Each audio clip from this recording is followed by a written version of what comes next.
Hi everyone, it's Meredith with Soul Navigation, your evolutionary astrologer, and today we're going to talk about the top 3 most fortunate signs of the entire zodiac. Okay, are you guys ready? And here's Teddy. Have you met Teddy? He's been with me for so long. I love him. He stars in a lot of videos. When we're thinking of the most fortunate signs in the zodiac, we really have to think about what fortune means. Blessings bestowed upon you. It means good luck. It means abundance. It means success, worldly success, good things happening to you easily, maybe effortlessly, kind of luckily, right? Like there's very little effort put in, and these people just seem to have confetti sprinkling down on them. This is my opinion, and this is my experience with my practice intact for 23 years. Now, this doesn't mean if you are not one of these top 3 signs that you're not lucky. It just might mean that your luck comes in a different form, maybe with a little elbow grease, maybe with a little muscle, maybe with a little sweat equity, maybe with a little effort, maybe with a little prayer, maybe with a little manifestation. Maybe it doesn't just fall from the sky. Also, I want to say sometimes these signs are also not very lucky. They've oftentimes suffered great hardships as well. In my opinion, these 3 signs come with something in common that attracts this big luck charm, big fortunate blessing, and that is optimism, playfulness, the ability to create glee and joy and fun easily, and the ability to be extraordinarily resilient and bounce back from tough times. Okay, are you ready to dive in? So in 3rd place for the most fortunate sign of the zodiac is, dun dun dun, are you ready? It might be surprising. In my opinion, it's Gemini. Think about Venus Williams, think about Morgan Freeman, Marilyn Monroe, Helena Bonham Carter, Brooke Shields, Stevie Nicks. All of them got kind of breaks. All of them have a little bit of luck on their side. Now, I'm not saying they didn't work their butt off also, but there's something playful in these people. There is an ability to literally bounce back and to recover. They have kind of a Gumby-like resilience where they can spring back into action after they've just been flattened. So I give the 3rd position to Gemini. Now, can you guess my other 2? Can you guess? In 2nd place, I give this to the sign that has such a radiance and a vibrancy that actually, truly, probably more than any other sign, believes in themselves. They have a childlike quality that allows them to play. They are a party maker of the zodiac. As a matter of fact, all 3 of these signs are the party makers, and they know how to spread love and abundance. But truthfully, they were born regal. They were born with a crown on their head. They were born kind of knowing that they have a greatness inside, and they really believe that they can conquer anything they set their mind to. They come with lots of confidence, and they just don't believe in failure. And so they usually don't. Do you guys know who it is? Can you guess below? Leave me a comment. So in my number 2 position of the most fortunate signs of the zodiac, I would say it's Leo. Think of J-Lo, think of Barack Obama, think of Harry Potter, Daniel Radcliffe, and think of even Meghan Markle. Here she was, so blessed to be an actress, and then she wanted to be a princess, and then she became a princess, and then she didn't want to be a princess anymore, and now she's like an advocate in the world. She gets to be anything she wants, right? I'm putting Leo as number 2, and I think it's their extraordinary confidence and playfulness and belief in their mission, in their greatness. We're going to go in deeper, and truthfully, you have to look at the entire chart. So if you're not a Gemini and if you're not a Leo, I don't want you to feel bad about yourself, because I'm going to teach you 10 really simple, this is my simplest video to get. So I hope you have your natal chart, and I want you to look at your natal chart, because I'm going to give you 10 chart signatures on how to find good luck and prosperity and good fortune in your own chart. And it truthfully is more about the aspects and these chart signatures than it is about these signs. And I'm going to show you how to find it. And where are you most blessed in your chart? Where is life easy for you? Where does good fortune just rain down on you? Where's your gold mine? Where's your jackpot, right? So I'm going to show you in your own life where this lives for you, in what arena and on what topic. Okay. But first, I have to tell you the number one most fortunate sign of the zodiac is, are you ready? Dun, dun, dun. Let's give it up. Let's give it a shout. Let's say it together. Do you know who it is? This sign, let me give you a hint because I want you to put in the comments what you think it is. This sign is actually the most optimistic sign. This sign can bounce back from hardship as easily or even easier than Gemini. This sign is gregarious and sees life through rose-colored glasses, is an eternal optimist, and also was born with a confidence and a deep belief in their vast mission and purpose in life. They see life abundantly. They see the glass half full, right? Not half empty. As a matter of fact, they have to grow into cynicism. They are the sign that trusts you until you betray them. Then they're done with you. But they first trust you and they start with giving you the benefit of the doubt. Do you know who it is? I know you guys know who it is. Have you guessed? Okay, ready? Sagittarius. They take the cake in being the most fortunate zodiac sign. Think of Taylor Swift, right? Wow. Think of Brad Pitt. What would it be like to be considered the most handsome man in the world, or at least the top 5, right? I mean, if that is not some sort of fortune being bestowed upon him. Now, I know he's had hardship too, like I said, but he's able to bounce back. Think of Jay-Z. Think of Tina Turner. Now, she also is just a quintessential Sagittarius. Forever young, happy, the fountain of youth, but she had a hard rocks life. Think of Jane Fonda and what she has bounced back from. And think of one of my very favorite intellectual comedians of all time, Mr. Jon Stewart. He is hilarious, right? And he's had some hardships too. They all have, but they have a resiliency at the core of their soul. They have an optimism. They have a belief that things will work out. So this is what we have to do. Let's get your chart and let's dive in to you. And where are you blessed? Where is your good fortune? So in this little discovery of where do we find good fortune bestowed on a person in the astrology chart, we have to look at the planet Jupiter. When we look at somebody's good fortune, good luck, if you will, Jupiter, unless it's in a really, really, really hard placement, brings in prosperity. It brings in blessings. It brings in the golden touch, the Midas touch, lucky breaks, success, celebrations, fame and fortune. And a good Jupiter, a strong Jupiter in your chart can feel like hitting the jackpot, like Wheel of Fortune. However, it has to be tempered with a dose of practicality.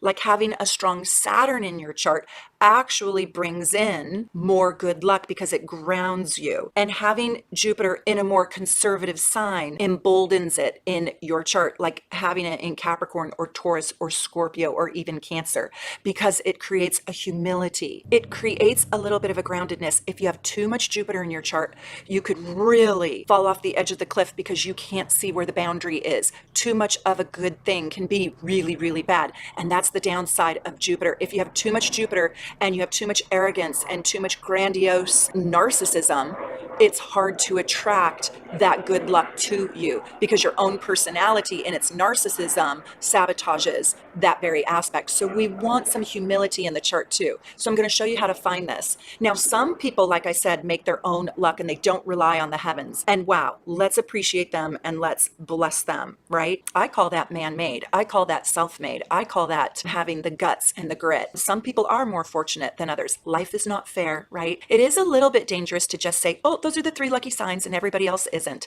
because that's just not true. And I hope that my videos really expand these concepts for you and show you and teach you that we don't just do sun sign astrology. Yes, those signs have sort of this auspicious ease to them, but it doesn't mean that if you're a Virgo, you're unlucky. And I'm going to show you how to see luck and good fortune in your own chart. Now, listen to me. I want to tell you something. My very last tip is going to be so good. It's so juicy. It's so yummy. And it's a secret. And a lot of people don't think like this. And so I'm going to give you this secret technique. So stick with me through this whole video. Please like and subscribe and share this video with anybody that you feel will benefit from it. I really am so grateful for all of you for sharing my material and my content and helping me grow my channel. So where's this gold in your own chart? Well, we all have Gemini, Leo, and Sagittariuses in our charts. So where do you have yours?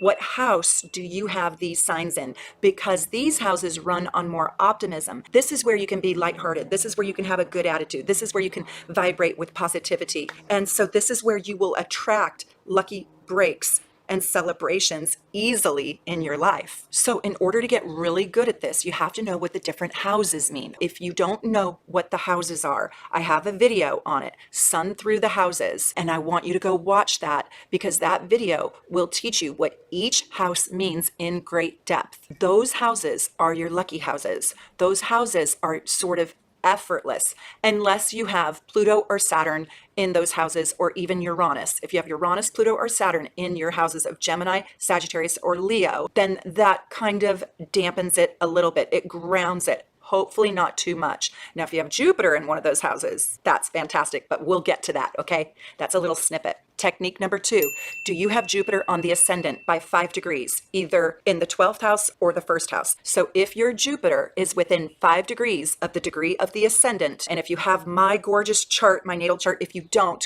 go get one at soulnavigation.com. Click on the shop tab and it will take you to my store where you can buy your gorgeous natal chart. My charts are so easy to read, cost barely anything, and they're gorgeous and you will keep it forever. You can even frame it. I designed them all. They're so beautiful. And I have cheat sheets, and I'd make it just so simple for you to figure it out and read. If you can't read the circle, you can read the little boxes that I make for you.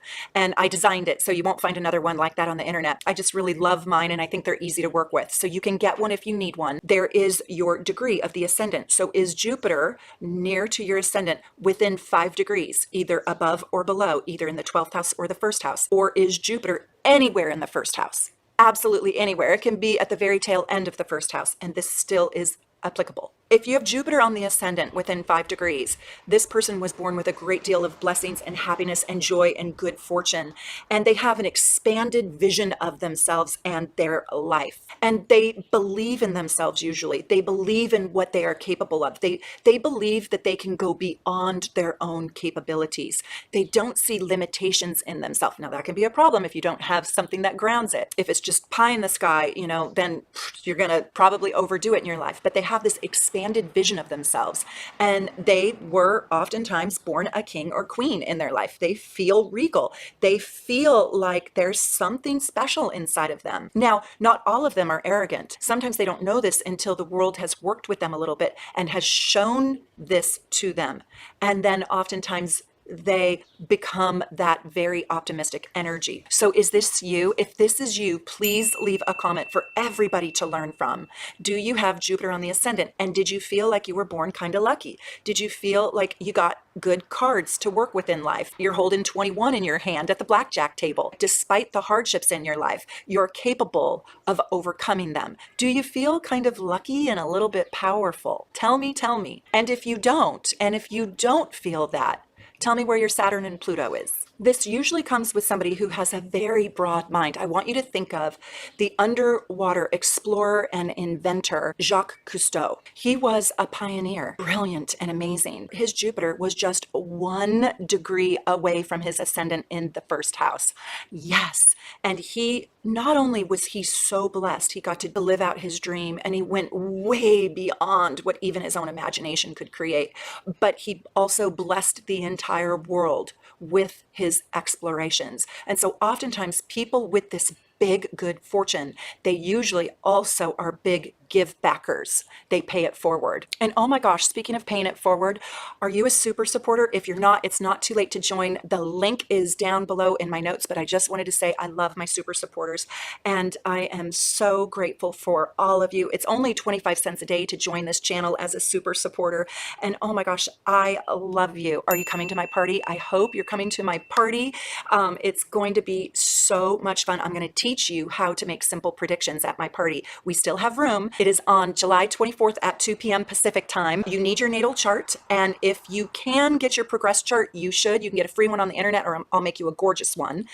Just buy the natal chart in my shop, and everything's in the notes below, and then I'll make you a progress chart because we'll do advanced predictions with it. It's going to be so much fun. We still have some space available, so sign up, and the link is down below. By the way, my tip number 10 is going to show you by transit how you can determine the luckiest time in your life. So stay tuned. Okay, do you have Jupiter in the second house? There's often a belief or a feeling of faith that everything will be provided for, that money and resources will be there for me, and that I'm worth it. I'm worth the money. I'm worth investing in. There's a feeling with Jupiter in the second house of really being worth it. Now, there can also be a wastefulness and an extravagance with money here. And there can also be like a shopaholic feeling here, wastefulness with food, gluttony. There can be a gluttony here. But what I want to tell you is if you have a very prudent Saturn in relationship to your Jupiter, basically if it makes an aspect to Jupiter by conjunction, by trine, sextile, or square, or even opposition.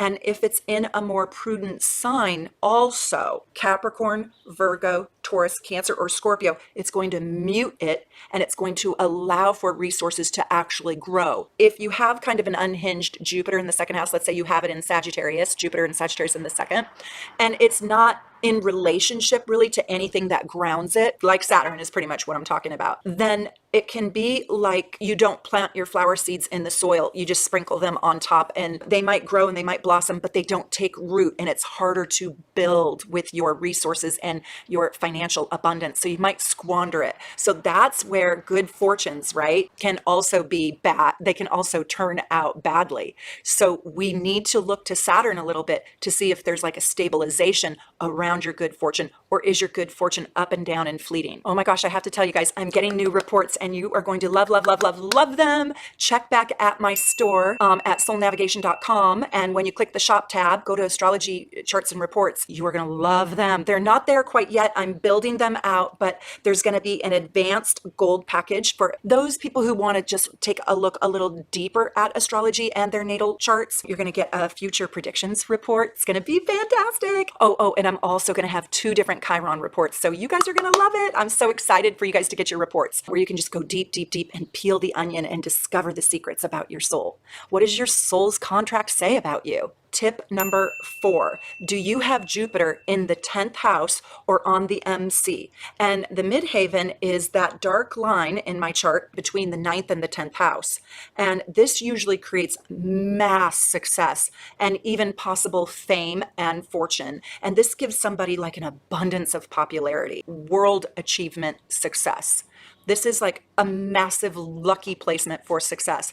This is where Muhammad Ali has his Jupiter. And he always said, I am the greatest, right? And he believed it. This creates a larger than life public persona. This is probably in some ways even more successful than having it on the ascendant. So the ascendant, you have a persona that is probably very well liked, and you're probably blessed with many opportunities, many doors open for you easily. But when it's in the 10th, you get this like renowned quality. Other people put the crown on you. And it usually creates a largeness. Stephen Aroro talked about this. I got these ideas about these people from him. Herman Melville, who wrote Moby Dick, the whale, he has this. Renoir has this. Nelson Rockefeller, who was larger than life and so filthy rich, one of the richest men in the world at that time, and the governor of New York. So in his era and in his time, he just built a larger than life empire. The Duke of Wellington, who was the most famous and heroic man of his era in the United Kingdom at the time. And Rodin, who, by the way, has a whole Paris museum in honor of his work. I mean, who gets a whole Parisian museum, right? Victor Hugo, oh my gosh, who wrote Les Miserables, and then it went on to this Broadway show and this movie. I mean, that novel just doesn't quit. It's just one of the most gargantuan feasts of a novel, of a body of work that a writer has ever written. And also Caesar. the Roman emperor, right? So talk about larger than life.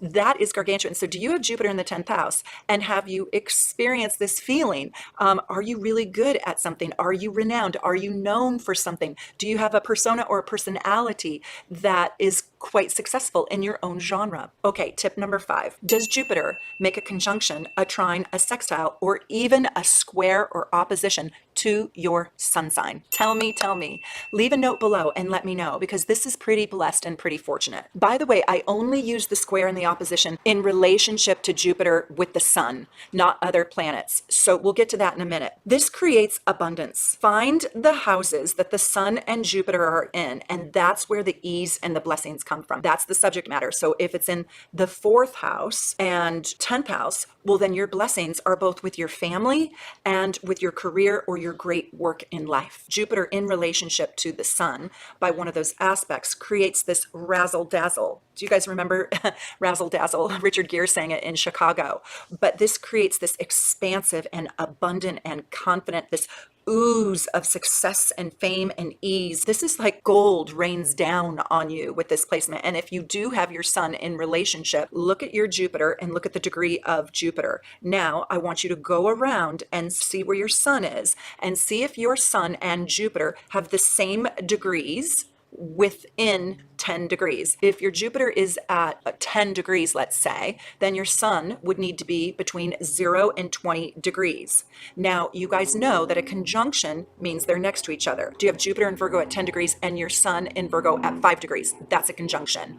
A trine is when it's in the same element. So if you have your Jupiter in Scorpio and you have your sun in Cancer and they're within 10 degrees, that's a trine. A sextile are the elements that like each other. So earth signs like water signs and air signs like fire signs, right? Squares are the same modalities. So if you are an Aries, let's say, the 2 closest cardinal signs to you are Capricorn and Cancer. Those are your squares. And your opposition, you know that, is going to be Libra if you're Aries. So with the sun, I take into consideration the sun's opposition to Jupiter and the sun in square to Jupiter because it grounds it, it creates tension. And with that tension, it fortifies your good luck. So I want you to think about these people. Think of Mick Jagger. He has this razzle dazzle. Think of Elvis Presley. He just oozed success and fame. I've seen his biography so many times, and he kind of got a little bit of a lucky break, and then his voice was just magic, right? Think of Marlon Brando, and also think of Joseph Campbell. These people all really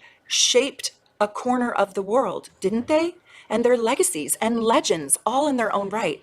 So tip number 6, does Jupiter make a conjunction, a trine, or a sextile? No squares, no oppositions to your moon. Tell me, does it, does it, does it? Now I taught you the trick on how to do it. So this creates a big giant heart. This creates enormous luck in love and relationships. This makes you so admired and loved, and people want to take care of you and nurture you and be with you. This invites in hugs and the kind of love and admiration that is sweet. This creates an ability to have an emotional connectivity that feels like a jackpot.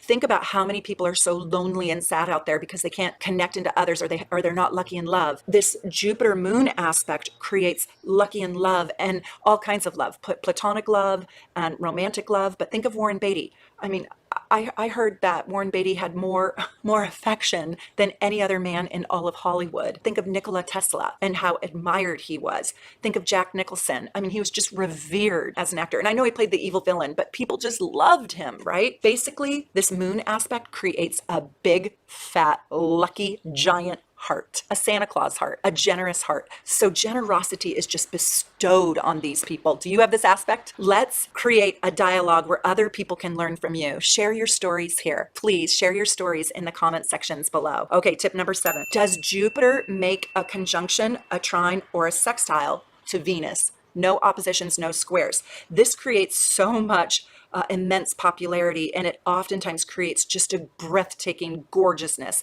Not always. If the person isn't physically gorgeous, they're usually preoccupied with the arts or with gorgeousness or beauty in their life, with opulence. This also creates a creative genius and success and good fortune, kind of a lucky charm around being a creative genius. Are you a creative genius, and do you have this aspect? Also, the ability to just generate beauty. So this could be fashion designers and artists and ballerinas and anybody in the arts. Iconic beauty, iconic popularity. This can also create enormous jackpot wealth because Venus rules both money and beauty. Now, without a really solid Saturn in your chart, a strong Saturn, this can create vanity, and this can create somebody who's too into their own status, and this can create a materialism that's kind of sickening. But these people are usually envied. The world can be jealous of them, but they usually find status, power, fame, and position, admiration galore. They are blessed with this good fortune around having a high likability factor. So look at Robert Kennedy. My God, he had a tragic life, right? Just tragedy. But while he was here on Earth, he was good looking, rich, he was popular, and he was blessed in 1,000 ways. Also, Henry Ford has this aspect, and I thought that was interesting because that's my example of wealth, massive wealth. I mean, he was so massively wealthy, not particularly good looking, but he made beautiful cars, and he wanted his cars to be beautiful and functional. And Debussy, the composer, and he created some of the most beautiful works of art. Number 8, this one's really easy. Are you a Gemini, a Leo, or a Sagittarius rising? Think of Sagittarius risings. They are such visionaries. This usually creates massive appreciation of self from others. And so these people really oftentimes do feel so fortunate. Also, if you want to learn more about your sign, I created playlists for every single sign of the zodiac. So you can watch all my videos on Taurus, all my videos on Virgo, all my videos on Aquarius. Just go to my homepage and you'll see them there for you. So you can learn tons about your own sign. So just a couple examples for Sag rising.